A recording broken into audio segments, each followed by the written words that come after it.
Hi, most of us Christians, nung tayo ay naligtas, the very first thing that we know and believe ay tayo ay pinatawad ng ating Panginoon or we have been forgiven. Ang tanong is, do you really understand kung paano ka pinatawad through the perfect work of our Lord Jesus Christ? Or do we know kung ano ba yung gravity nung forgiveness ng ating Panginoon? Today, based from the New Testament verses and also the Old Testament books, you will know that you are more than forgiven. Na hindi ka lang basta pinatawad ng ating Panginoon when you believed in Him or sa ating Panginoong Jesus. And I pray that you will appreciate kung ano talaga yung ginawa ni Jesus Christ doon sa cross para sa iyo. By the way, we would like to say thank you for those people na una nang nakapanood ng comeback video namin titled, Do I Need Good Works to Stay Safe? And we already received some messages and appreciating na napaalalahanan sila of their position sa ating Panginoon. Kung hindi nyo pa napapanood itong video na to, I pray na magkaroon kayo ng time and also ilalabas namin yung link dito sa may taas para mapanood nyo kahit after nitong video na to. This topic na pag-uusapan natin ngayon is really intended for those Christians who are really hungry to grow and to know more about the finished work of our Lord Jesus Christ. Now, ikaw ito yung klase ng Christians na gusto mo talagang malaman ano pa or maging deep doon sa understanding mo about our Lord Jesus Christ, and I believe that when you understand kung ano yung totaling ginawa ng ating Panginoong Jesus or kung paano ka pinatawad ng ating Panginoon, your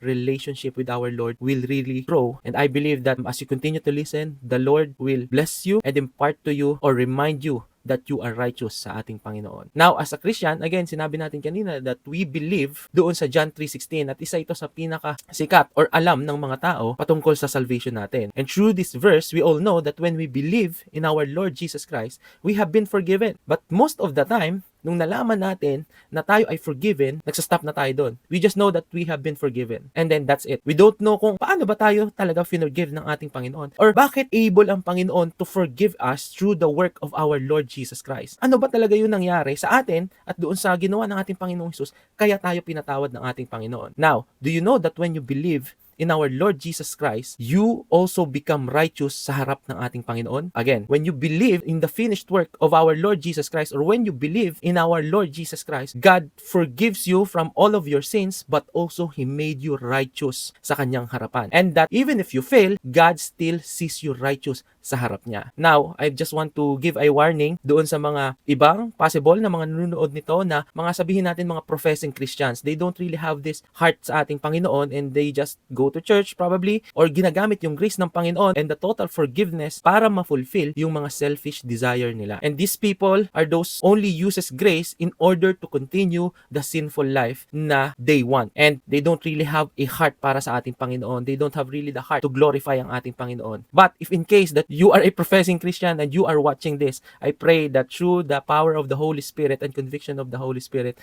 you will repent. And I pray na magkaroon ka ng revelation at magrepent ka from your thinking at sin mo. Right now, I am talking to those who are true Christians na naniwala sa ating Panginoon but you don't understand ano pa talaga yung ginawa ni Jesus Christ para patawarin ka. Now, you are a Christian but you are struggling na meron kang temper, or you may be struggling financially right now, or maybe you are facing a big mountain or challenge sa buhay mo ngayon and you think, yes, Christian ako, and you think that God doesn't want to help you. Brothers and sisters, do you know that through the perfect work of our Lord Jesus Christ, even if you have that kind of struggles right now, God doesn't see your sin, but God sees in you the gift of righteousness na natanggap mo when you believe in our Lord Jesus Christ. Basahin natin yung 2 Corinthians chapter 5 verse 21. For our sake, He made Him to be sin who knew no sin, so that in Him we might become the righteousness of God. Anong ibig sabihin nun? Now, hatiin natin ito sa two parts. For our sake, He made Him to be sin. For our sake daw, si Jesus Christ ay naging sin kahit na wala siyang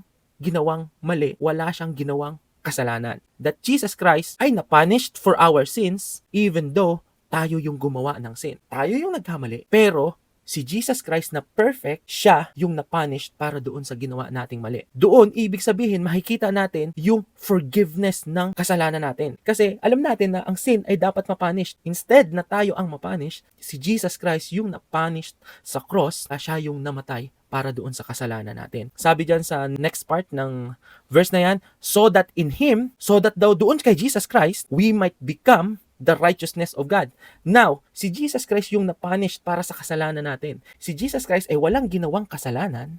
At nung naniwala tayo sa Kanya, yung perfect life na ipinamuhay niya dito sa mundo, yung pag-fulfill niya sa lahat ng utos ng ating Panginoon, yung righteousness niya ay ibinigay niya para sa atin. So that in Him, through the perfect work, sa perfect life na ginawa ng ating Panginoong Jesus, we might become the righteousness of God. So, kung tayo ito na makasalanan, nung tayo ay naniwala sa ating Panginoong Jesus, yung sin natin ay pinanish sa Kanya.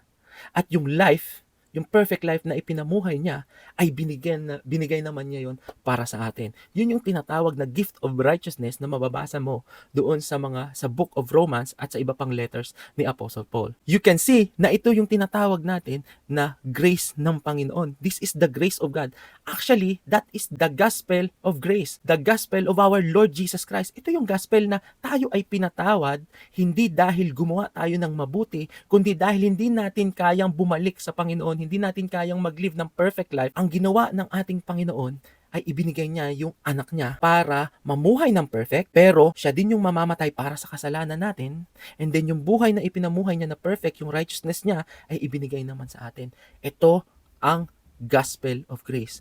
Ang gospel na hindi natin kayang i-earn by our good works, ang gospel na hindi natin kayang bilhin kahit gaano pa kayaman ang tao, no one can ever have this salvation except kung ikaw ay maniniwala sa ating Panginoong Hesus at gagawin mo siyang Diyos at tagapagligtas. John chapter 1 verse 17, for the law was given through Moses, but grace and truth came through our Lord Jesus Christ. Nung dumating si Jesus Christ, ang grace and truth ay dumating din dito sa mundo. That is why when you see Jesus Christ sa mga book ng Gospels or mababasa mo doon na walang kahit isang sinner na lumapit sa Panginoon na tinaboy ng Diyos. Wala kang makikitang kahit isa na may sakit na nung umalis siya ay mas lalo pang lumala yung sakit. At wala ka ding makikita kahit isang sinner man, outcast sa society na hindi kinakausap ng ating Panginoon. Kagaya nung Samaritan woman na na-meet niya. Sa culture nila that time, hindi dapat nag-uusap ang isang Jew at ang Samaritan. Pero alam mo ba na doon sa Samaritan na yun, doon pa ni-reveal ng ating Panginoong Hesus na siya yung Messiah. If grace and truth came through our Lord Jesus Christ, we need to know more about our Lord Jesus.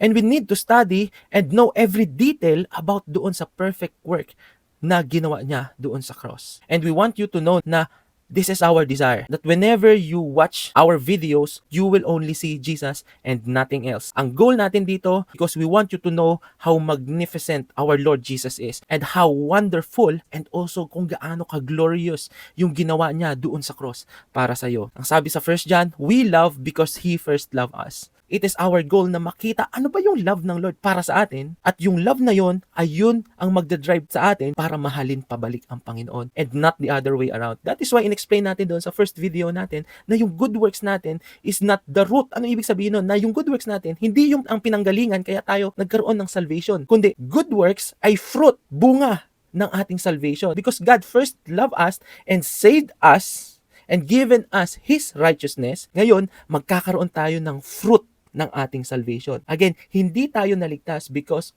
of our good works. Naligtas tayo because of the grace of our Lord Jesus Christ when we believed in Him. And now, yung righteousness na ito ay magkakaroon ng fruit ng good works. That is why it is very clear, as a Christian who believes in grace, meron pa rin good works. But hindi ito kagaya nung mga nakagawian na paniniwala natin na kailangan natin ng good works para mahalin tayo. No. Kaya nga kaya mong gumawa ng good works because you know that God loves you at yun yung naging fruit ng pagiging ligtas mo. But unfortunately, sometimes kapag binabasa natin itong mga ganitong passage sa scriptures, hindi natin naiintindihan itong in-explain natin kanina na nagkaroon ng divine exchange. Nagkapalitan yung sin na punta kay Jesus Christ, yung righteousness na punta naman sa atin. Ang kagandahan nito, no, nakita na ng ating Panginoon dahil alam ng Lord lahat ng wisdom na kailangan niyang i-prepare para maintindihan natin to. At alam mo ba na itong truth na ito ay makikita mo din doon sa book sa Old Testament. Tinutukoy kong book na ito ay yung sa book of Leviticus. And probably, no, matagal na tayong Christian o bago pa lang tayong Christian, isa ito sa mga book na medyo iniiwasan siguro ng mga Christians kasi hindi natin maintindihan kung ano yung significance ba. Bakit merong Book of Leviticus? Actually, ang Book of Leviticus, ang dinidiscuss dito ay yung mga offerings. But the good thing is, we can see, yung in-explain natin kanina sa 2 Corinthians chapter 5 verse 21, makikita natin yun dito sa Book of Leviticus if we will study yung mga offerings. Now, I would like to request you as you listen to this, you pause and remove every distractions na meron ka ngayon because you are about to understand the grace of our Lord Jesus Christ. Grace is the unmerited favor ng ating Panginoon. And through this book sa Leviticus, I pray God will reveal to you His powerful message sa buhay mo. This is one of the most exciting kind ng study na gusto kong i-share para sa inyo, that whenever you want to interpret or whenever you are reading the Old Testament, always search about our Lord Jesus Christ. Now, bakit natin nasabi na kailangan nating mahanap si Jesus? Yun actually yung ginawa niya doon sa 2 disciples doon sa Road of Emmaus. Ang context nito ay nung namatay ang ating Panginoong Jesus, after 3 days, nabuhay siyang muli. And that very same day na nabuhay siyang muli, itong dalawang disciple na ito ay nag-uusap at parang sila ay malungkot dahil nga akala nila ay si Jesus Christ na yung magliligtas sa kanila sa bayan ng Israel. Kumbaga, dahil okupado sila ng mga Romans during that time, akala nila si Jesus Christ na yung magpapalaya sa kanila doon sa bondage na yon. Ang sabi sa Luke chapter 24 verse 27, and beginning with Moses and all the prophets, he interpreted to them in all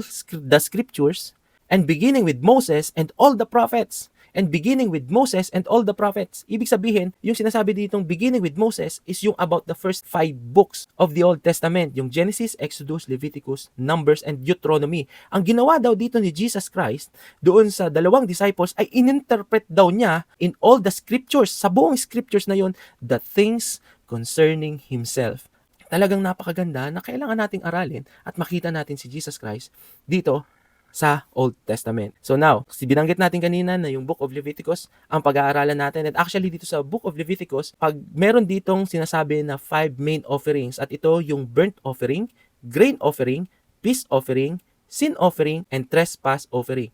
Now minsan, ang ginagawa ng ibang mga Bible scholars din, or maybe pastors din, pag ini-interpret ito, or binibilang nila actually ito, minsan pinagsasama na nila yung sin offering at saka trespass offering. Pero hindi pa natin pag-uusapan lahat-lahat ito ngayon, but at least alam natin na merong burnt offering, grain offering, peace offering, sin offering, and trespass offering. Now, ang goal natin dito is makita natin si Jesus Christ dito sa offerings na ito. So, ano ba yung sin offering? Actually, ang gagawin before nung mga tao ng Israelites ay kapag mag-o-offer sila ng sin offering, ay maghahanap sila ng perfect animal. Okay? It can be a bullock, a sheep, or a goat, or pwede ring birds, turtle doves, or pigeons, or pwede rin magdala sila ng flour para i-sacrifice as sin offering. Ngayon, ang gagawin nila is maghahanap sila ng perfect na sacrifice na animal, na dapat perfect ito, walang blemish, dapat kompleto ang mata, dapat walang hati yung tenga, dapat perfect siya. As in, perfect na perfect talaga yung sacrifice, and dadalhin nila doon sa tent of meeting, doon sa priest doon na magsasacrifice. And now, pagkatapos nun, kapag yung ang dinala nila ay bullock or sheep or goats, ang gagawin dito, ililay nila yung hands doon sa ulo ng offering, signifying yung lamb ay perfect. Yung paglay hands is actually signifying na yung pagiging sinner nung offerer ay malilipat sa perfect sacrifice. Dito natin makikita si Jesus Christ din. Siya yung perfect, okay, na nabuhay dito sa mundo, at tayo yung sinner. At nung nagkaroon tayo ng faith sa Kanya, actually is parang yun yung picture sa Old Testament na naglay ang hands at nalipat yung sin natin at pagiging sinner natin doon sa ating Panginoong Jesus. And actually, pagkatapos ilay ng hands nung offerer, yung kamay niya doon sa head, ang gagawin ng offerer ay siya mismo ang papatay doon sa offering. At paghahanapin natin si Jesus Christ dito is, di ba, tayo yung nagkasala. At dahil doon sa kasalanan natin, si Jesus Christ ay napako doon sa cross. Tayong mga sinner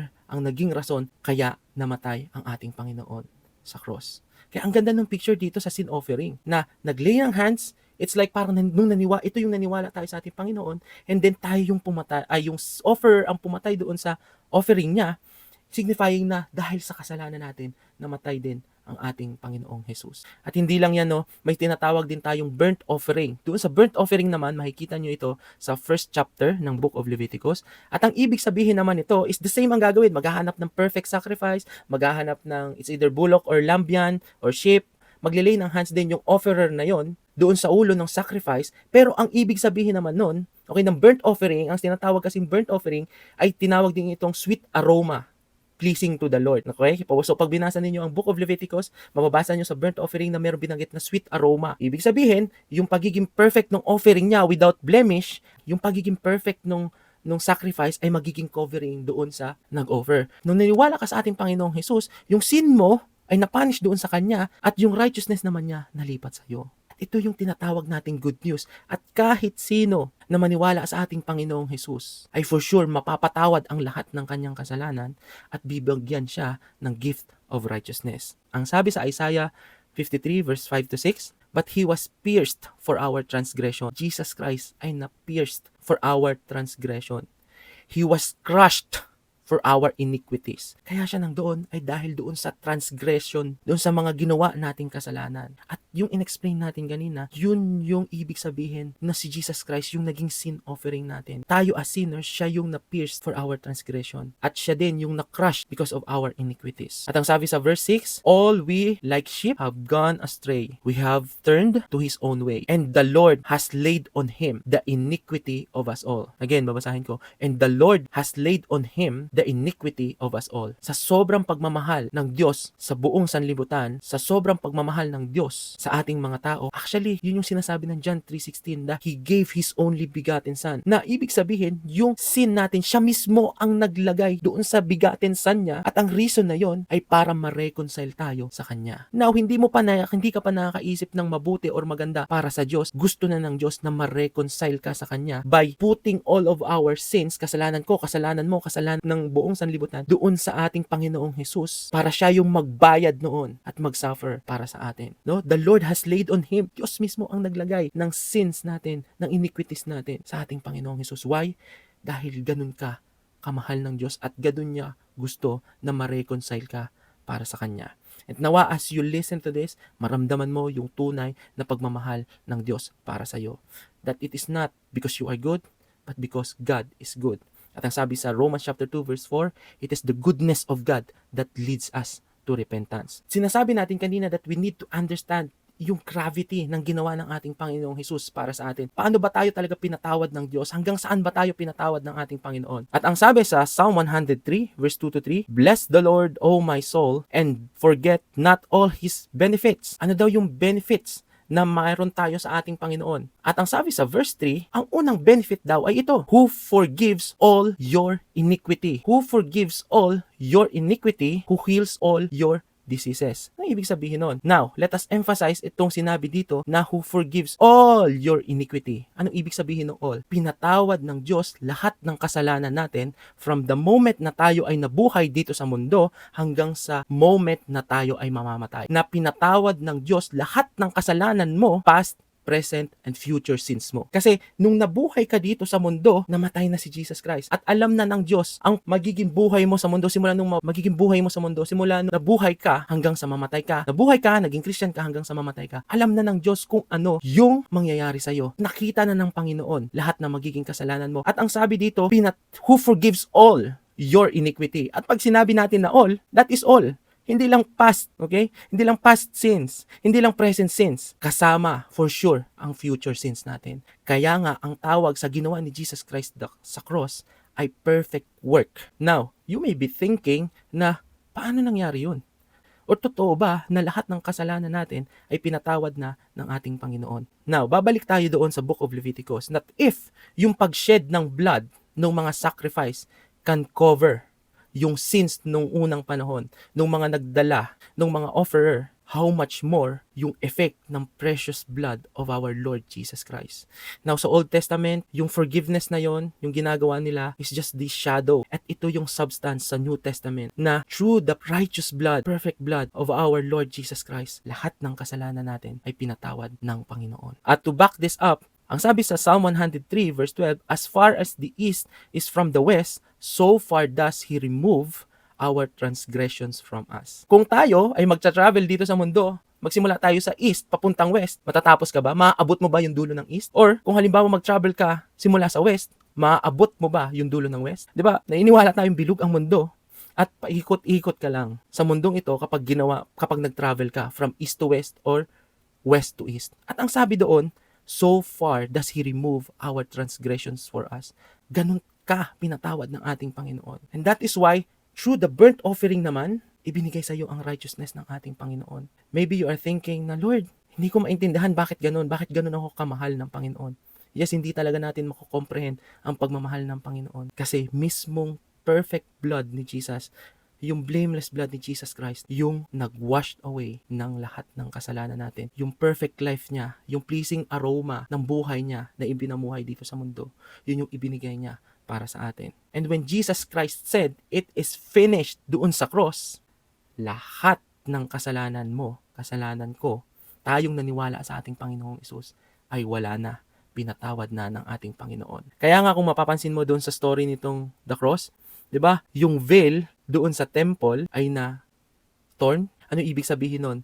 Na dati merong nakaharang sa presence ng Panginoon at sa tao. But through the perfect work of our Lord Jesus Christ, na-torn yung veil, and then right now, those who believe in our Lord Jesus Christ can now have access doon sa presence ng Holy of Holies, which is right now sa presence ng ating Panginoon. That is why be confident if you really believe in our Lord Jesus Christ. Ang ating Panginoon ay hindi na magagalit sa'yo kahit anong mangyari. Why? Because right now, dahil doon sa great exchange, hindi na nakikita ng Diyos yung sins mo, kundi ang nakikita niya ay yung righteousness ng ating Panginoong Hesus. That is why, brothers and sisters, have this confidence to come sa presence ng ating Panginoon and believe sa perfect work ng ating Panginoong Hesus. Now, whenever you want to come to the presence of the Lord, you don't need to bring your performance. You don't need to bring your self-effort acceptance. But come through Jesus Christ's blood and through His perfect work doon sa cross. I hope that this has helped you to know that you are more than forgiven, and I pray that you also know and believe that you are righteous now sa harap ng ating Panginoon,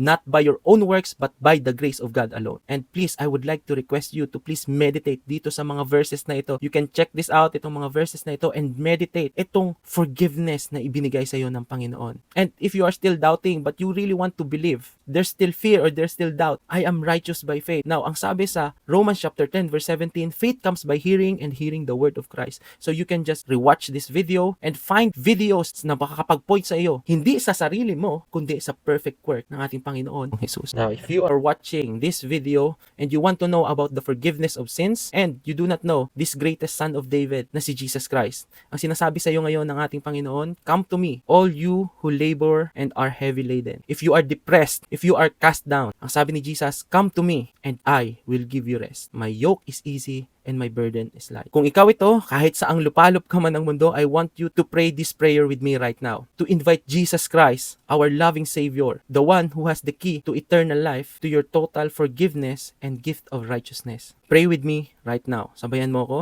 Heavenly Father, thank you for your love for me, for sending Jesus Christ to die on the cross for all my sins. His precious blood washes me clean. You raised him from the dead. He is alive today. And I thank you for all my sins are forgiven, past, present, and future. I am righteous by the blood. I am under God's favor. And I thank you, Father, that surely goodness and mercy will follow me all the days of my life. From this day forth, in Jesus' name, Amen. Kung ikaw ay nanalangin ng prayer na ito, I pray na maghanap ka ng isang local Christian church na malapit sa iyo that speak about the grace of our Lord Jesus Christ. And also, I would like to invite you to please continue to follow us because we endeavor to just speak the perfect work of our Lord Jesus Christ and His grace para sa iyo. For everyone as well, I would like to encourage you to please subscribe to this channel and sabay-sabay nating alamin yung grace ng ating Panginoong Jesus. You can also watch our other videos na lalabas dito sa screen, and we just want to help you to see and know Jesus Christ and His grace more and more. And also, if you know someone who needs to watch this video, please share this to your family and friends, or even doon sa mga relatives ninyo, or even sa mga ka-churchmate ninyo. And also, please don't forget to comment your Rema word dyan sa comment section. I am looking forward to grow with you again in the grace of our Lord Jesus Christ. See you again next time, and God bless you.